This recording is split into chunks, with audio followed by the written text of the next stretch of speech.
What's going on, everyone? So, free agency is drying up. There's only, a couple handfuls of guys left on the market that maybe make sense for the Lakers.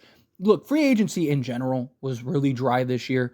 There wasn't this like huge plethora of guys that the Lakers could snag up that made sense. Even right now, like there's not a ton of options that, yes, would be upgrades, but based on the current roster, are all kind of positions that we don't necessarily need. But if the Lakers were to pull off some type of trade, which it's always been about the trade from day one, right? Even with LeBron willing to free up the full mid-level exception, right? We still, even if we signed a guy at that, say a Valanciunas or something, he's not the answer for us to now win a championship. We still would have needed to make some type of trade for a Jeremy Grant or a DeMar DeRozan or whomever all the targets were. So it was always about the trade front. But you look at all the players that have been signed, and it's like, outside of like Valanciunas and Andre Drummond, I don't like all the guys either went back to their own teams or they worked out signing trades and were overpaid to other teams. So to me, it's like that's not what's best for the Lakers and in the best interest. The idea is to find these better value type deals. And with free agency starting to really dry up, the possibility is there, right? Like there are several guys that you probably could get on a vet minimum deal that are far better. Like even Gordon Hayward, right? I know Gordon Hayward is nowhere near what he used to be, but for like a vet minimum, he's still solid. He can still play the game of basketball, right? He still is a Swiss Army knife guy, still veteran guy that could, play essentially 2 through 4 if you need him to, right? Lonnie Walker, you could bring back on a vet minimum. People love Lonnie Walker, but I think that there are kind of 4 key guys, and it's Tyus Jones, Gary Trent Jr., Spencer Dinwiddie, and Saddiq Bey. Those are the 4 guys that I think that are still available that I really want to see the Lakers target. Now, the Lakers have to do a consolidation trade, which they are fully expected to do. The Lakers, because a lot of people always ask, like, why haven't the Lakers done it? If they're going to do it, why haven't they at least done the consolidation trade? Because why do that trade if you can do it through a actual trade without giving up assets? So, for example, let's say Detroit. Detroit's like, hey, we'll take, Cam Reddish and Christian Wood, but we want, a second or two, right? That's how it usually works. Okay, well, you could do that right now, but why, if you go and do a Jeremy Grant trade, which the Lakers are actively trying to do, let's say you pull off a Jeremy Grant trade, you're probably trading 2 or 3 guys. And you're probably including, like, say, a Cam Reddish in that deal to match salary, because the Lakers have to give up more salary than they take back.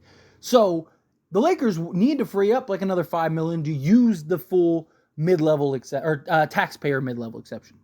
Taxpayer. And so chances are it's going to be something like, for Jeremy Grant right now, it sounds like it's going to be Rui Vando, and then probably you're throwing in a Christian Wood, and then a Cam Reddish, something like that. So why give up extra assets that you don't have to get, especially for a Lakers team that's already limited in assets?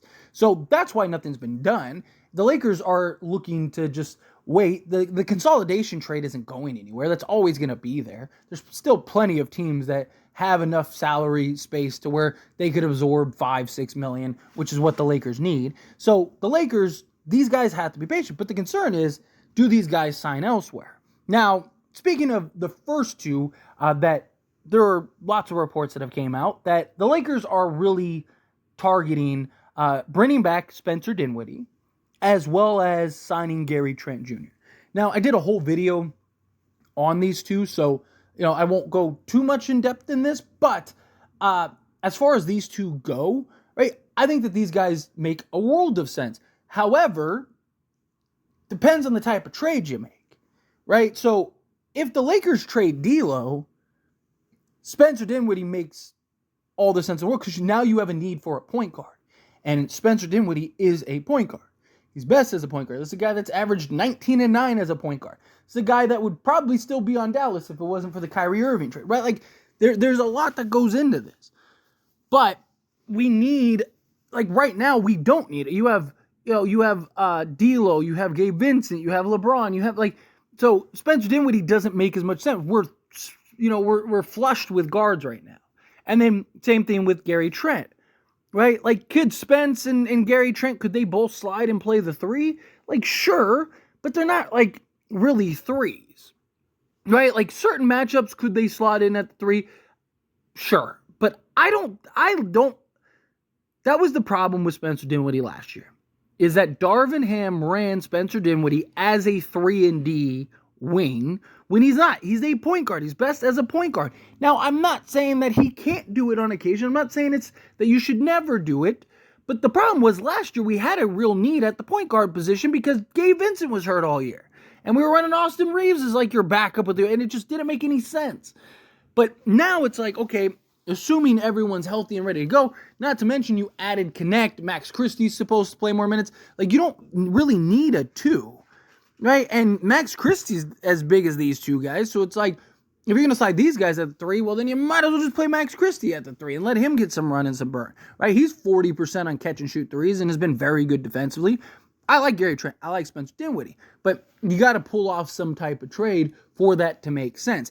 And supposedly Spencer Dinwiddie is waiting around for the Lakers to see what the Lakers are going to do. He doesn't necessarily want to take a vet minimum, but it's more likely than not. There are kind of rumors going around that Gary Trent is kind of doing the same thing, and it's between 2 teams for him, but he wants to wait to see if he can get more than the vet minimum. He doesn't want to take the vet minimum if he doesn't have to. He wants to kind of wait, but supposedly he's down to 2 teams, and the Lakers are one of those teams. So we'll see. But again, like, these 2 guys, I like. We just don't have, like they would be upgrades, in my opinion, over, like, I wouldn't even mind starting. There's an argument to be made to start Spencer Dinwiddie and Gary Trent, right? Like, go Spence, Gary Trent. If you trade for Jeremy Grant, let's say, like, that could literally be your starting 5. Spence, Trent, Grant, LeBron, and AD. Let's go. You got defense, you got shooting, you got playmaking, you got versatility. I mean, I actually really like that rotation, and then have Reeves as the 6th man. Problem is the Lakers are never going to actually bring him off the bench as a 6th man, even though I think that it would probably be his best role. And again, you just have such a good balance with that starting 5. But I digress. We'll see how that plays out. Next up, Tyus Jones and then Saddiq Bey are the other 2 guys, right? Now, we'll talk about Tyus Jones first. I like Tyus Jones a lot. If the Lakers end up trading D'Angelo Russell, then again, you're in the market for a point guard. And Tyus Jones is one of the better, just true playmaking point guards, right? The problem is he's not great defensively. He's not this super athlete, but he can shoot 3 ball and he can make plays. Like, genuinely, he's actually a very good playmaker. And so he would be a nice addition, especially for the type of offense that the Lakers want to run with J.J. Redick, want to play LeBron more off ball. It'd be nice to kind of have a guy that can kind of wheel and deal, right? And then when LeBron does have the ball, he can play off ball. Or if he throws it down to Anthony Davis, he can play off ball and knock down and hit the open shot. But again, it defaults to the same concerns as Spence and Trent, right? Is that Lakers don't really have a need for a point guard right now. Now, because if they end up, like, again, let's say they go trade for Jeremy Grant. Supposedly it's Jared Vanderbilt and Rui Hachimura are the pieces that they want. So if that's what you're trading, then again, you don't need you don't need a point guard, right? You need other wings, which you're replacing with Jeremy Grant, and then it's like, okay, well, that's where, like, Saddiq Bey could make more sense, right? And I like Saddiq Bey. His problem is he can be very inconsistent, right? His problem is he's not very efficient, and he's just incredibly hot and cold, right? But he's good. Like, he's got good size, good strength, good versatility. You could slot him essentially 2 through 4. He's 6'7", 6'8". He's got good wingspan, gets after it on the defensive side. He's not like elite defensively or anything like that, but he at least tries when he's locked in and engaged. I don't see him getting more than a vet minimum at this point, personally. And again, if the Lakers end up trading Jeremy Grant if they end up trading for Jeremy Grant and end up trading Jared Vanderbilt and Rui Hachimura, then they may be in the market for a forward. So Saddiq Bey, I think, makes a lot more sense in that regard for me. Again, it's just the problem is he's just so hot and cold. And, like, you look at, like, even just throughout his career, he's been very hot and cold. So, like, look at last year. He took 5.7 attempts from three, shot 31.6%. It's god-awful. But you look at the previous year, on 5 attempts, he shot 40%. And then it's like 34%, 36%, 34%, 38%. This guy is literally the definition of hot and cold. This guy is literally the definition of like 1 year he's great, 1 year he's not.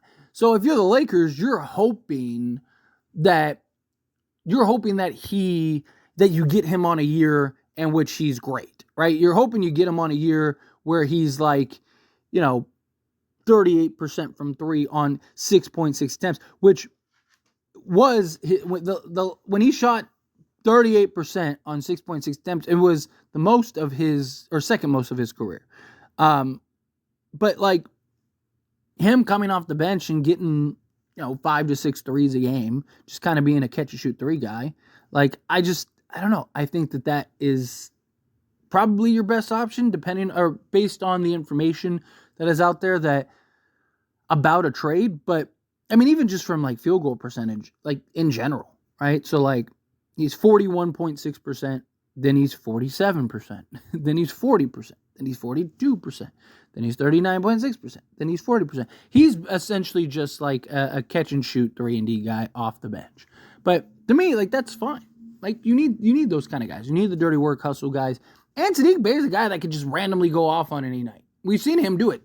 Right? What did he have? Didn't he have like a 50-piece, what was it, like 2 years ago or whatever, where he just like went off? Right? But he has like a game like almost once a month or, like every couple weeks like that, where he just randomly just starts going off and just will drop 30. And you're just like, wow, Sadiq Bey had 30 last night, huh? So I think he'd be nice. But anyway, as always, this is a discussion. I pass a question on you. Let me know your thoughts and opinions down in the comments below. What do you think? How do you feel? What are your thoughts? Which one of these guys do you want? Is there anyone else on the free agency market that he didn't mention that you'd prefer more? I'm just talking about like the highest value for your buck, right? Like all these guys are probably worth more than the taxpayer mid-level.